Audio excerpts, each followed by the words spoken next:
Hello વિદ્યાર્થી મિત્રો, આજે આપણે ધોરણ 9 ગણિતની જે એકમ કસોટી લેવાઈ 29/7/2024 એનું સંપૂર્ણ સોલ્યુશન જોવાના છીએ. એક પણ ક્વેશ્ચન આપણે બાકી નહીં મૂકીએ, તો આખો વિડીયો તમે જરૂરથી જોજો. તો સ્ટાર્ટ કરીશું. પ્રશ્ન 1 છે, તેમાં સેક્શન એમાં જોઈશું, નીચેના વિધાનો ખરા છે કે ખોટા તે જણાવો. તો પહેલું છે, વર્ગમૂળમાં 225 અસમય સંખ્યા છે, તો ખોટું. સમય સંખ્યાની દશાંશ અભિવ્યક્તિ હંમેશા શાંત હોય છે, ખોટું. ત્રીજું, 5π-3 અસમય સંખ્યા છે, સાચું. દરેક પ્રાકૃતિક સંખ્યા એ પૂર્ણ સંખ્યા છે, સાચું. 1 અને 2 ની વચ્ચે અસંખ્ય સમય સંખ્યાઓ આવેલી છે, સાચું. ખ, નીચે આપેલા વિધાનો સાચા બને તેમ કૌંસમાંથી આપેલ જવાબોમાંથી યોગ્ય જવાબ પસંદ કરો. 9 ની 3/2 બરાબર થશે 27. 7√5 એ થશે અસમય. 3 ગુણ્યા રૂટમાં 5 ગુણ્યા 2 રૂટમાં 5 તો થશે 30. 4, સૌથી નાની પ્રાકૃતિક સંખ્યા 1 આવશે. 81 ની 1/2 એટલે 9. ગ, નીચેના વિધાનો સાચા બને તે રીતે યોગ્ય વિકલ્પ પસંદ કરો. સમય સંખ્યાનું દશાંશ સ્વરૂપ નીચેનામાંથી કયું હોઈ શકે? તો ડી ઓપ્શન આવશે. એ અને બી એટલે અનંત આવૃત અને શાંત બંને હોય. નીચેનામાંથી કઈ અસમય સંખ્યા છે? તો ડી ઓપ્શન આવશે. 0.4040 0 4 000. 3, 2 વર્ગમૂળમાં √3 + 3√3 બરાબર કેટલા થશે? તો ઓપ્શન સી આવશે, 5√3. ચોથો, 64 ની ઉપર 1/6 એ આવશે, એ ઓપ્શન 2. 5, √2 નું દશાંશ સ્વરૂપ ખાલી જગ્યા છે, તો આવશે અનંત આવૃત. 6, 5મું વર્ગમૂળ 243 નું 5મું વર્ગમૂળ કેટલું થાય? તો થશે 3. સેક્શન બી, નીચેના પ્રશ્નો માગ્યા પ્રમાણે ગણતરી કરી જવાબ આપો. તો 2 અને 3 વચ્ચેની 4 સમય સંખ્યા શોધો. તો વિદ્યાર્થી મિત્રો અહીં જુઓ, 2 અને 3ની 4 કીધી છે ને, તો 4માં 1 ઉમેરવાનો એટલે 5.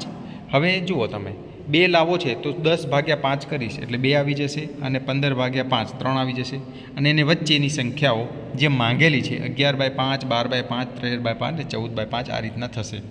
તો માંગેલ સંખ્યાઓ જે છે 11/5 12/5 13/5 અને 14/5. બીજો છે 6/7 અને 5/7 વચ્ચેની 4 સમય સંખ્યાઓ. 4 કીધી છે એટલે 4માં 1 ઉમેરવાનું 5. હવે એની ગણતરી તમને અહીંયા આપી જ છે, જુઓ, તમારે જોઈ લેવી. તો માંગેલ સમય સંખ્યાઓ થશે 29/35 28/35 27/35 26/35. 1/5 છેદનું સમયકરણ કરો. 1/5 એટલે શું કરવું પડશે આપણે? √5 વર્ગમૂળમાં 5 વડે ઉપર નીચે ગુણવાના ભાગવાના. હવે √5 ને √5 5 થશે, તો ઉપર √5 × 1 √5/5 આ જવાબ આવશે. 4નું સાદુરૂપ આપવાનું છે, તો એનું સાદુરૂપ 2 આવશે, ગણતરી તમને આપેલી જ છે. 5નું સાદુરૂપ આપો તો એની સાદુરૂપ આવશે 3/2 જે આપ્યું જ છે.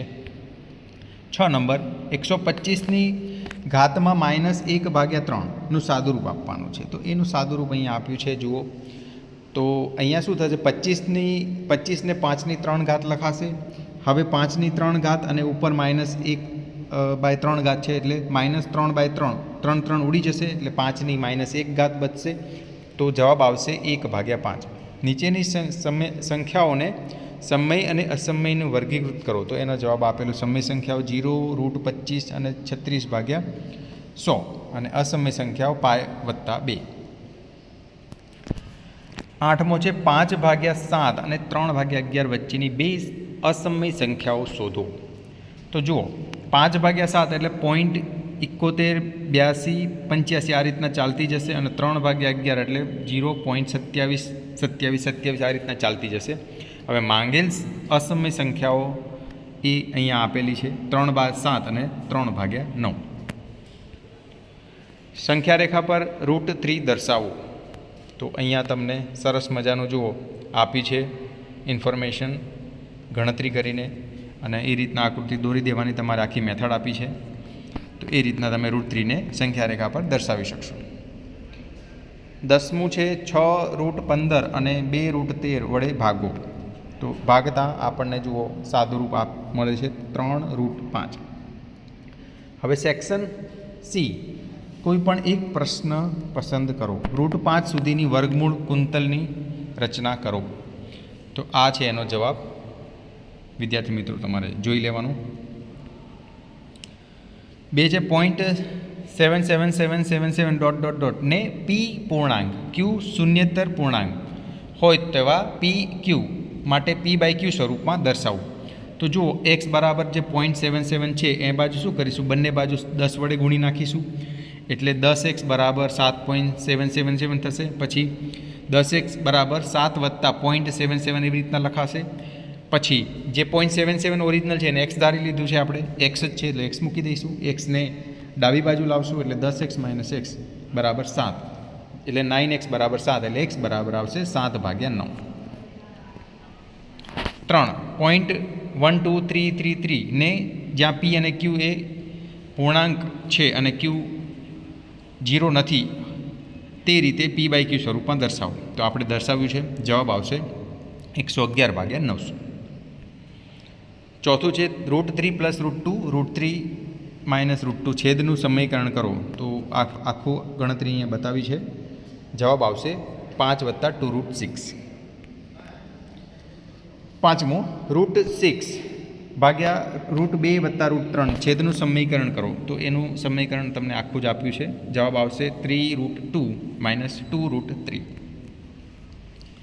સેક્શન ડી, કોઈ પણ એક પ્રશ્ન પસંદ કરો. તો એમાં પહેલું છે 3 + √2/3 - √2 બરાબર a + b √2 હોય તો a અને bની કિંમત શોધો. અહીંયા જે ડાબી બાજુ છે પહેલાં 3 + √2/3 - √2 એનું સાદુરૂપ આપ્યું છે, જે તમને અહીંયા દેખાય છે. આવે છે આન્સર એનો 11/7 + 6/7 √2. હવે જે આપણને માહિતી આપી છે એના અનુરૂપ આપણે બંનેને કમ્પેર કર્યા છે અને જવાબ આવે છે a બરાબર 11/7 અને b બરાબર 6/7. બીજું, સંખ્યા રેખા પર √13 દોરો. તો એનો જવાબ અહીંયા જો આપ્યો છે તમારે જોઈ લેવું. બરાબર, સાદુરૂપ આપો. એક છે 3 + √7 બ્રેકેટમાં 3 - √7. બીજું છે, હવે જો પહેલો છે એનો આન્સર અહીંયા ગણતરી કરીને બતાવ્યું છે, જવાબ આવશે 2. અને અહીંયા બીજું છે એનું ગણતરી બતાવી છે, જવાબ આવશે 7 + 2√10. ચોથું છે 1/7 બરાબર 0.14 28 57 એ રીતના ચાલતું જશે. તો 2/7 3/7 4/7 અને 5/7ની કિંમત શોધો. તો આ રીતના કિંમતો મળશે, તમારે જોઈ લેવાનું. પાંચમું, સાદુરૂપ આપો. 5 + √7 2 + √5. તો 5 + √7 2 + √5નો ગુણાકાર કરતાં આપણને 10 + 2√7 + 5 બ્રેકેટમાં 5 + √7 મળે છે. અને બીજું જે છે એનું સાદુરૂપ મળે છે 11 - 7 એટલે કે 4. પ્રશ્ન 2, ક, ખ, ગ માંથી કોઈ પણ 3 પ્રશ્ન પસંદ કરો. તો એનું જોઈશું. ક છે, નીચે આપેલ વિધાનો ખરા છે કે ખોટા તે જણાવો. તો પહેલું છે px બરાબર 7x² - 3x + 5માં xનો સહગુણક 3 છે, ખોટું આવશે -3 છે.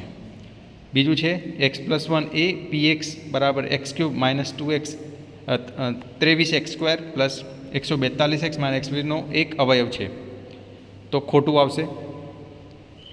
શૂન્ય સિવાયની અચળ બહુપદીની ઘાત શૂન્ય હોય છે, સાચું. જો બહુપદીની ઘાત શૂન્ય હોય તો તેને શૂન્ય બહુપદી કહેવાય છે, ખોટું. દરેક સુરેખ બહુપદીને એક અને માત્ર એક જ શૂન્ય હોય, સાચું. 30 + 3x સુરેખ બહુપદી છે, સાચું. સાતમો, px બરાબર 3x² - 2x³ + 6x + 5ની ઘાત 2 છે, ખોટું. 3 ઘાત છે. ખ, નીચે આપેલ વિધાનો સાચા બને તેમ કૌંસમાં આપેલ જવાબમાંથી યોગ્ય જવાબ પસંદ કરી લખો. તો પહેલામાં આવશે જવાબ 3, બીજામાં જવાબ આવશે 0. ત્રીજું છે px બરાબર 60 + √2 બહુપદીની ઘાત કેટલી થાય? તો 1 થાય. ચોથું છે px બરાબર 5x + 2નું શૂન્ય થશે -2/5. px બરાબર 5x² વત્તા 3x વત્તા 2માં x² સહગુણક 5 છે. ગ નીચેના વિધાનો સાચા બને તે રીતે યોગ્ય વિકલ્પ પસંદ કરો. તો પહેલું છે a³ - 1નો અવયવો કયા છે? તો સી ઓપ્શન આવશે, a-1 બ્રેકેટમાં a² + a + 1. બીજું છે નીચે આપેલ અભિવ્યક્તિઓ પૈકી કઈ એક ચલ બહુપદી છે? તો જવાબ આવશે a y² + √2. 3. નીચેનામાંથી કઈ બહુપદી ત્રિઘાત બહુપદી છે? તો જવાબ આવશે c 7x² x³. ચોથું 5ની 3 ઘાત - 2ની 3 ઘાત - 3ની 3 ઘાતની કિંમત શું થાય? તો જવાબ આવશે વિદ્યાર્થી મિત્રો a 90. 5. px બરાબર x³ - 2x² + 7x - 6નું એક શૂન્ય b થશે, ઓપ્શન 1 1 આવશે. 6. જો a બરાબર b બરાબર c તો a³ + b³ + c³ - 3abc કેટલો આવશે? 0 આવશે. આપેલ બહુપદીનો પ્રકાર નક્કી કરો. px બરાબર 5 + x, તો આ છે સુરેખ બહુપદી, એ ઓપ્શન આવશે. સેક્શન બી નીચેના પ્રશ્નોના માંગ્યા પ્રમાણે ગણતરી કરી જવાબ આપો. કોઈ પણ બે પ્રશ્ન પસંદ કરો. તો પહેલું છે બહુપદી px બરાબર x² - x + 1 માટે p1 અને p2 શોધો. તો ગણતરી જો વિદ્યાર્થી મિત્રો અહીંયા આપી છે. px બરાબર x² - x + 1માં xની જગ્યાએ 1 મૂકીશું, તો 1² - 1 + 1 એટલે 1 - 1 + 1, 1 અને 1 ઉડી ગયા એટલે 1 આન્સર આવશે. અને 2 મૂકીશું તો 2ની 2 ઘાત 4 - 2 એટલે કે 2 + 1 એટલે 3 જવાબ આવશે. બીજું છે અવયવ પાડો x² + 9x + 18, તો એના અવયવ પાડ્યા છે. અવયવ આવશે x + 3 ને x + 6. ત્રીજું છે અવયવ પાડો 2x² - 7x - 15, તો અવયવ પાડીને બતાવ્યા છે. અવયવ આવશે 2x + 3 અને x - 5. ચોથું છે ગુણાકાર કર્યા સિવાય 101 × 102ની કિંમત શોધો. તો અહીંયા ગણતરી બતાવી છે. 100 + 1 × 100 + 2 એવું કરવાનું. પછી એને જે સમીકરણ છે x + a × x + b બરાબર x² + a + b × x + ab નો ઉપયોગ કરવાનો. એ કરતાં લાસ્ટમાં આપણને 10,302 જવાબ મળે છે. પાંચમું છે 103ની 3 ઘાત યોગ્ય નિત્યસમનો ઉપયોગ કરી કિંમત શોધો. તો આપણે 103ની 3 ઘાત છે, તો એને 100 + 3ની 3 ઘાત કરીશું. તો 100 + 3ની 3 ઘાત a + b³ એ સમીકરણ જે નિત્યસમ છે એનો યુઝ કરીશું. a³ - 3a²b + 3ab² + b³ એનો યુઝ કરતાં સાદુરૂપ આપતા લાસ્ટમાં આપણને 10,92,727 જવાબ આવશે. છઠ્ઠું, જો x + 1 એ 9x² + x² - 2x + 4a - 9 અવયવ હોય તો એની કિંમત શોધો. તો ગણતરી આપી છે. જવાબ આવશે 17/4 એની કિંમત. 7 છે 23 ઘાતવાળી દ્વિપદી અને 99 ઘાતવાળી એકપદીનું એક ઉદાહરણ આપો. તો જવાબ અહીંયા આપ્યા છે, તમારે જોઈ લેવા. 8. જો x + 2 એ px બરાબર x³ - 2kx² + 16 અવયવ હોય તો kની કિંમત શોધો. તો એની પણ ગણતરી વિદ્યાર્થી મિત્રો અહીંયા આપી છે. જો x + 2 એ આનો અવયવ થાય તો એનો મતલબ શું થાય કે -2 મૂકતા 0 થશે. એટલે એક્સની બધી જગ્યાએ જ્યાં જ્યાં એક્સ છે ને ત્યાં -2 મૂક્યા છે. તો આપણને લાસ્ટમાં આન્સર k બરાબર 1 મળે છે. બહુપદી py બરાબર 4y² + 20y + 25 માટે p - 1 અને p0 શોધો. તો લખ્યા છે p 10 વિસ્તરણ કરો 4a - b + 2c². તો અહીંયા વિસ્તરણ કર્યું છે. જવાબ આપણને મળે છે 16a² + b² + 4c² - 8ab + 16ac - 4bc. Section C નીચેના પ્રશ્નોના માગ્યા પ્રમાણે ગણતરી કરી જવાબ આપો. પહેલું છે અવયવ પાડો x³ - 3x² - 9x - 5. તો એનો જવાબ અહીંયા છે. હવે બીજો છે અવયવ પાડો. તો આનો જવાબ આપણે અવયવ પાડવાના છે 8a³ + b³ - 12a²b + 6ab². તો એનો જવાબ છે અહીંયા આપેલો છે. તો અવયવ આવશે 2a + b 2a + b 2a + b. 3 જો x plus y plus z બરાબર 0 હોય તો સાબિત કરો કે x cube plus y cube plus z cube બરાબર 3xyz. તો એનો જવાબ પણ અહીંયા આપ્યો છે, તમારે જોઈ લેવાનો. 6a² પ્લસ 7a માઇનસ 3 લંબચોરસનું ક્ષેત્રફળ હોય તો લંબચોરસની લંબાઈ અને પહોળાઈ શોધો. તો 6a² પ્લસ 7a માઇનસ 3 એના ભાગ પાડીશું ને, અવયવ પાડીશું. 6a માઇનસ 1 ને 2a પ્લસ 3 એ રીતના ભાગ પડશે. તો હવે અહીંયા આપણે જોઈએ છે તો આ બંને આપણા શું થશે, લંબાઈ અને પહોળાઈ થશે.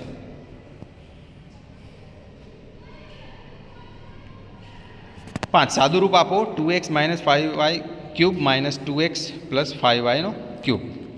તો આનું આપણે સાદુરૂપ આપતા આપણને finally answer -250y cube minus 300xy² એ રીતના જવાબ મળે છે.